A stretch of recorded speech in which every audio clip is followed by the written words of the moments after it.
नमस्कार, news TV आप देख रहे हैं। मैं हूं आपके साथ कृष्णा। हमारे साथ कांग्रेस पार्टी के युवा नेता जौनपुर से विकेश उपाध्याय जी हैं। जिस तरह से जौनपुर में अभी तमाम घटनाएं घट रही हैं और जिस तरह से अभी करंट की चपेट में आने से 3 लोग की मौत हुई है और जो तमाम सारी घटनाएं सर घट रही हैं जनपद जौनपुर में, आप कांग्रेस पार्टी के युवा नेता हैं, कैसे क्या?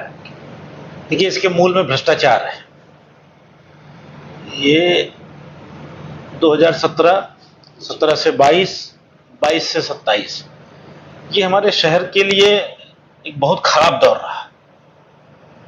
हमारे यहाँ के मंत्री द्वारा, नगर विकास मंत्री थे, तो इनके द्वारा एसटीपी प्रोजेक्ट लाया गया। पूरा जनपद जानता है वो पूरा प्रोजेक्ट भ्रष्टाचार से सराबोर रहा, जो कि आज ये जनता भुगत रही है। हम लोग बहुत पहले से कह रहे हैं, पहले 3 से 4 साल शहर के बच्चों ने, युवाओं ने धूल फांकी उस प्रोजेक्ट के दौरान। तमाम हादसे हुए, गड्ढे हुए, लोग गिरे। अब उस हादसे के बाद जब सड़कें वापस बनी हैं तो फिर से उसको जो है तोड़ा जा रहा है कि पाइप यहाँ फटी है। जैसे लगता है कि ऑपरेशन के बाद कैंची भूल गए, बार बार वो कैंची निकाल रहे हैं, बार बार खोद रहे हैं। हम तो कहते हैं लोगों से कि अगर बरसात हो रही हो तो आप घर से बाहर ना निकलें, क्योंकि आप घर से बाहर निकलेंगे, आप कहाँ जाएंगे आपको नहीं पता है। सड़क पे पानी है, पानी के नीचे क्या है? गड्ढा है, रोड धंस गई है, नाला है, सीवर है। मुझे डर है अभी ऐसे हादसे और हो सकते हैं। हालांकि बरसात का अंत है, अभी भी अगर सुधर जाएं ये लोग तो इन चीज़ों को दूर कर सकते हैं। बिजली विभाग के लोगों की लापरवाही आपने देखी, जो है पानी में करंट उतर रहा है। अरे इसी जनपद में हम लोग बड़े हो गए, बचपन से इतने पानी में स्कूल में गए हैं। कभी कभी ऐसी आपदा विपदा आई है, पानियों में टहले हैं, घूमे हैं, कभी इस तरीके का हादसा नहीं हुआ जी। तो इसके मूल में भ्रष्टाचार है। देखिए, लोगों में एक डर का माहौल बना हुआ, बरसात होती है तो लोग सोचते हैं कि बाहर ना निकलें। अभी कल का वाकया है कि कल हमने अपने एक मित्र को फोन किया। हमने कहा, क्या भाई निकल रहे हैं आप? कहाँ हैं अभी? कहें अभी तो स्नान नहीं किए हैं। हमने कहा क्यों? कहें बिजली नहीं है। हमने कहा तो बिजली कब से नहीं है? कहें 2 घंटे से नहीं है। हम कहे क्यों? कहें 2 घंटे से पानी बरस रहा है, जब तक पानी बरसेगा तो बिजली नहीं आएगी, अगर बिजली आएगी तो रास्तों में करंट उतर जाएगा। हम कहे बड़ा बड़ा भयक्रांत हो गया है पूरा समाज। और विभाग भी बिजली काट दे रहा है। तो इस तरीके से कैसे चलेगा? इस तरीके से तो बहुत दिन तक नहीं चल पाएगा। क्या एक तरफ भारतीय जनता पार्टी के तमाम सारे नेता विकास की बात करते हैं कि चौतरफा विकास हुआ है, आप अपने जिले में कितना विकास देखते हैं? हमारा जिला तो, हम तो आपको बार बार कह रहे हैं, भ्रष्टाचार में ही रह गया। कोई इस जिले का विकास नहीं हुआ। देखिए, 2 चीजें हैं। हमें क्या चाहिए, या हमारे जनपद की जनता को क्या चाहिए? एक शिक्षा और एक चिकित्सा। दोनों में ये सरकार फेल है। अभी बरसात के बाद आप देखिएगा, अभी डेंगू का प्रकोप आएगा, तमाम बीमारियां फैलेंगी। क्या व्यवस्था है? मेडिकल कॉलेज मेडिकल कॉलेज आप व्यंग हमारे ऊपर, हमारे जनपद के ऊपर बोल रहे हैं। मेडिकल कॉलेज में कौन सी सुविधा है? कितनी ओपीडी चलती है? कितने आईसीयूज हैं? कितने लोग भर्ती होते हैं? कौन सा इलाज होता है? मेडिकल कॉलेज के बच्चों की तो उन्होंने जिंदगियां बर्बाद कर दी। 5वां साल चल रहा है उन बच्चों का।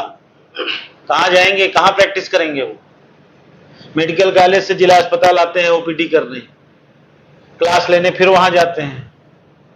ऐसे नहीं चलता। विदाउट इंफ्रास्ट्रक्चर आपने खड़ा कर दिया।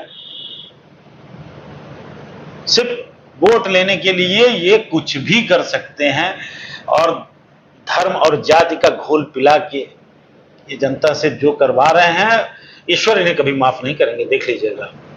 शिक्षा, चिकित्सा, और इस पे आप बात कर, आप एक युवा नेता है तो आपकी तरफ से इन तमाम सारी चीजों को ठीक करने के लिए क्या राय है? जड़ में भ्रष्टाचार है। अभी आपने देखा कि पूरे उत्तर प्रदेश में इन्होंने कहा कि हम कुछ विद्यालय बंद कर रहे हैं। पूरे प्रदेश में हाहाकार मच गया, बच्चे स्कूल छोड़ने लगे। बाद में मुख्यमंत्री जी को विधानसभा में कहना पड़ा, अरे भाई नहीं बंद कर रहे हैं। कहीं तो काफी विद्यालय बंद हो गए थे, कुछ दोबारा शुरू कर रहे हैं, कुछ मर्जर कर रहे हैं। अभी तो वो इसी में तय ही नहीं कर पा रहे हमको करना क्या है। 350 के ऊपर नवोदय विद्यालय राजीव गांधी ने खुलवाया था, एक हमारे जनपद को भी मिला था मड़िया, तो कम से कम उसको सुधार लेते। अभी आपने केंद्रीय विद्यालय खोला है, वो भी अर्धनिर्मित, कोई इंफ्रास्ट्रक्चर नहीं है। अभी मैं किसी सज्जन के यहाँ बैठा था तो हमने अपनी बेटी का एडमिशन कराया, लेकिन फिर हमने वापस कर लिया। हमने कहा क्यों? क्या हमको सही नहीं लगा कि अभी वो लेवल नहीं है। अरे ठीक है भाई, कुछ तो सही करके बना लो। मैं तो बहुत नजदीक से देखता हूँ जी। अभी इन्होंने एक सिटी स्कैन मंगाई मशीन जिला अस्पताल में, तो बढ़िया पूजा पाठ तो बढ़िया करते हैं, तो अपना नाम पत्थर बोर्ड पूजा गमछा ये सब बहुत बढ़िया करेंगे। मैं एक दिन गया, किसी को कहा भाई सिटी स्कैन कराना है, तो हमने संपर्क किया, वहां पे भेजा हमने किसी को, तो कहा जी मशीन नहीं चल रही। हमने कहा क्यों भाई? तो बड़ा उद्घाटन 1.5 करोड़ की मशीन आई है, क्यों नहीं चल रही है? क्या रेडियो, कोई डॉक्टर नहीं है, कोई रेडियोलॉजिस्ट नहीं है हमारे। तो हमने कहा मशीन क्या? मशीन अभी रखी है। भाई आपको टेक्नीशियन की नियुक्ति करनी पड़ेगी, आपको रेडियोलॉजिस्ट बुलाना पड़ेगा, तब ना आप सिटी स्कैन करेंगे। ये खाली जो है जनता का जीएसटी का पैसा है, खूब आ रहा है, तो रोड को 4 बार खोदिए, 4 बार बनाइए, धूल खाए मशीनें। ऐसे में सर आप लोग इंडिया अलायंस में हैं और आपका संगठन है, तो ये जो तमाम सारे मुद्दे हैं, तमाम सारे मुद्दों को लेकर संगठन आप लोग क्या कर रहे हैं? संगठन अपना काम कर रहा है, आपको अंतर नहीं दिख रहा है? अजय राय जी जब से प्रदेश अध्यक्ष हुए हैं, आपको अंतर नहीं दिख रहा है? दिख रहा है। हमारे 6 सांसद हो गए, निकाय चुनाव देख लीजिए आप, हर जगह परसेंटेज वोट खूब बढ़ा है। हमारे जनपद की बात कर लीजिए, 13,546 वोट पाए हमारे जनपद के प्रत्याशी कांग्रेस का, जो कि विधानसभा से ज्यादा वोट पाया जी।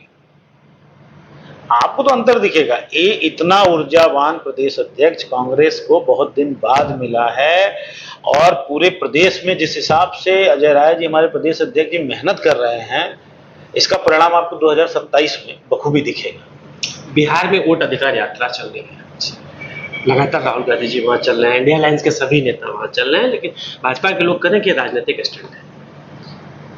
आपको याद होगा मध्य प्रदेश, राजस्थान, छत्तीसगढ़, तमाम एग्जिट पोल, तमाम सर्वे से एकदम उलट रिजल्ट आया, तब भी लोगों को समझ नहीं आया। महाराष्ट्र में जनता सरकार के खिलाफ सड़क पे, लेकिन चुनाव कुछ रिजल्ट अलग आ रहा है। हरियाणा में जनता सरकार के खिलाफ, जनता को कुछ मिल नहीं रहा है, फिर भी हो रहा है। तो इसका लोगों ने पता लगाया, तो इसके जड़ में मिला कि यहाँ नहीं, यहाँ वोट चोरी हो रही है। एक एक कमरे में 1100 वोट मिल रहे हैं, एक कमरे में 1100 वोट मिल रहे हैं। विपक्षियों के वोट काट दिए जा रहे हैं या उनके वोट पहले से दे दिए जा रहे हैं। अब तो नया दौर है ना, नई टेक्निक है, नई टेक्नोलॉजी है, नए सॉफ्टवेयर हैं। अब तो बेईमानी नए स्तर से कर रहे हैं लोग। ऐसे में आप लोग की क्या तैयारी सामने 27 के चुनाव को लेकर? पूरे प्रदेश में हमारे प्रदेश अध्यक्ष जी खूब मेहनत कर रहे हैं। उन्होंने अच्छा संगठन बना रहे हैं, हर तरफ संगठन सृजन के आप देख रहे हैं, कार्यशालाएं चल रही हैं, तैयारी अच्छी है। मैं कृष्णा जी एक उदाहरण दूंगा आपको, रेवंत रेड्डी जी की। अभी 2023 में वहां चुनाव हुआ था, बीआरएस वहां सत्ताधारी दल थी और भाजपा जो है अपोजिशन में थी। और मैं लोगों से मिलता जुलता था, तो लोग बता रहे थे सीधा बीआरएस और भाजपा, अमित शाह वर्सेस चंद्रशेखर राव, ऐसा कुछ वहां प्रचार प्रसार चल रहा था।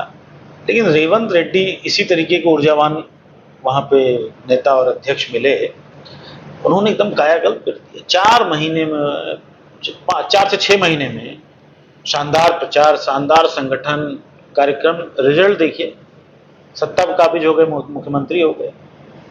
आपको एक राजनीतिक अनुभव है, तो आपको लगता है क्या पहले ऐसे प्रदेश अध्यक्ष कांग्रेस को मिले हैं जो उत्तर प्रदेश में इतने बेहतर तरीके से काम करें? जब से मैं देख रहा हूं तब से काफी बेहतर हैं, और रिजल्ट भी दे रहे हैं। और आप देखिए कि अभी इनको कुछ भी, कोई भी कहीं अप्रिय घटना होती है, कोई भी दुख सुख किसी का होता है, चंद घंटों में फिरोजाबाद, चंद घंटों में कानपुर, चंद घंटों में चंदौली। हमने नहीं देखा इतना ऊर्जावान प्रदेश अध्यक्ष। तो निश्चित रूप से ये बेहतरीन प्रदेश अध्यक्ष हैं और 27 में चौंकाएंगे जरूर।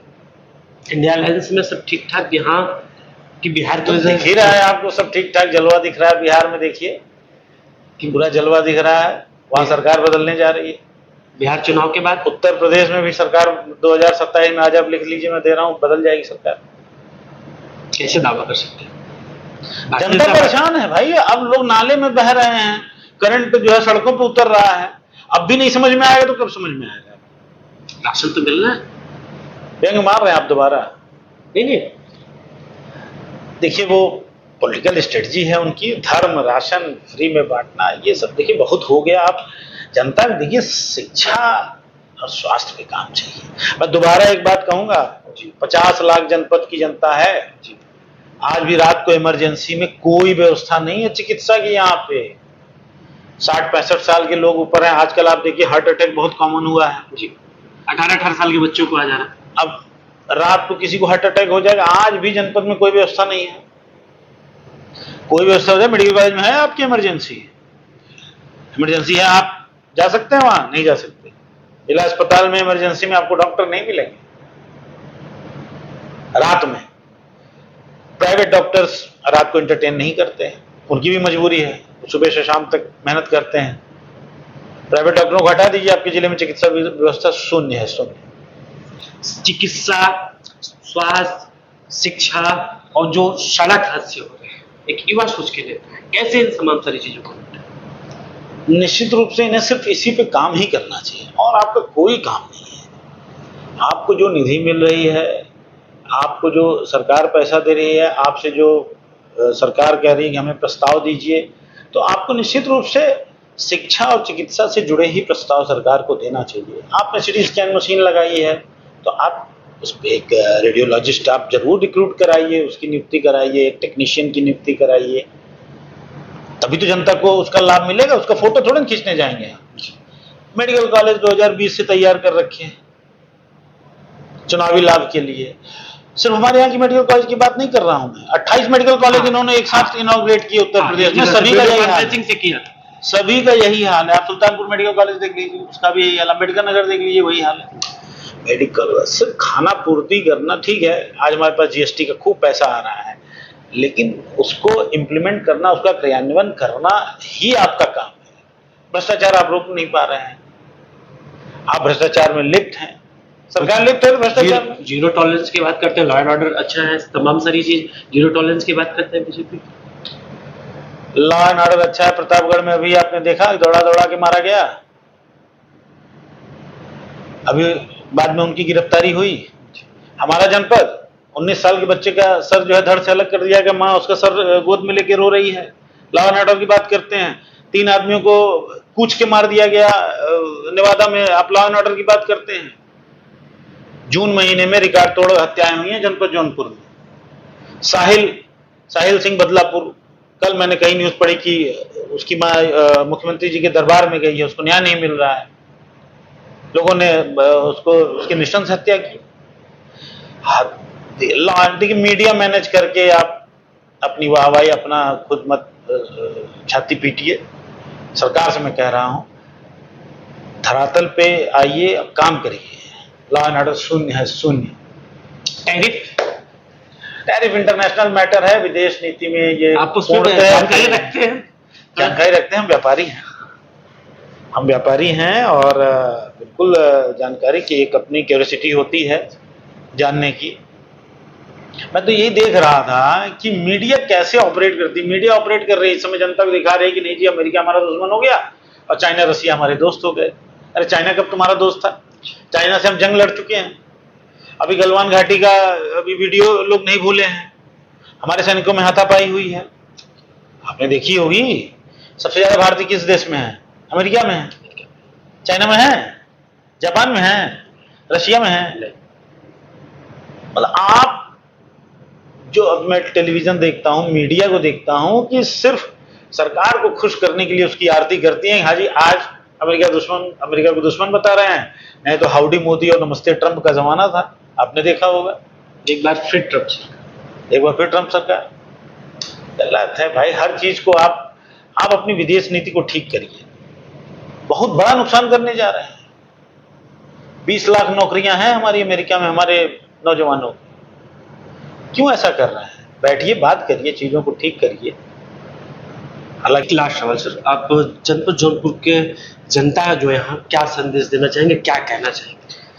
हम जनपद जौनपुर की जनता को एक ही संदेश देना चाहते हैं कि सभी लोग अपना ख्याल रखें, क्योंकि स्थिति ठीक नहीं है हमारे जनपद की। हमें शिक्षा और स्वास्थ्य के लिए और शहरों पर निर्भर होना पड़ता है। हमें लखनऊ की तरफ रुख करना पड़ता है, दिल्ली की तरफ रुख करना पड़ता है, बॉम्बे की तरफ रुख करना पड़ता है। और आगामी चुनाव में या आपको जब भी मौका मिले तो सिर्फ वोट शिक्षा और स्वास्थ्य के लिए दीजिए। आपसे यही निवेदन है, और धर्म और जात के बहकावे में कभी वोट मत दीजिए। बहुत बहुत धन्यवाद सर आपका। ये हमारे साथ जौनपुर के कांग्रेस के युवा नेता विकेश उपाध्याय जी थे, जो बहुत ही बेबाकी से अपने विजन के बारे में और जिस तरह से जनपद जौनपुर में हादसे हो रहे हैं करंट से, जब बरसात का बारिश हो रही है तो लोग घर से नहीं निकल पा रहे हैं, उनको डर का माहौल है। तमाम सारे मुद्दों पे खासतौर पे फोकस रहा कि स्वास्थ्य और शिक्षा पे भाई फोकस किया जाए, जिससे कोई भी दिक्कतें हो रही हैं तो हमें बनारस लखनऊ ना जाना पड़े, क्योंकि हमारे जनपद जौनपुर में मेडिकल कॉलेज है, तमाम सारी सुविधाएं हैं। उन सारी सुविधाओं को ठीक किया जाए ताकि लोगों का यहाँ पे आसानी से इलाज कराया जा सके।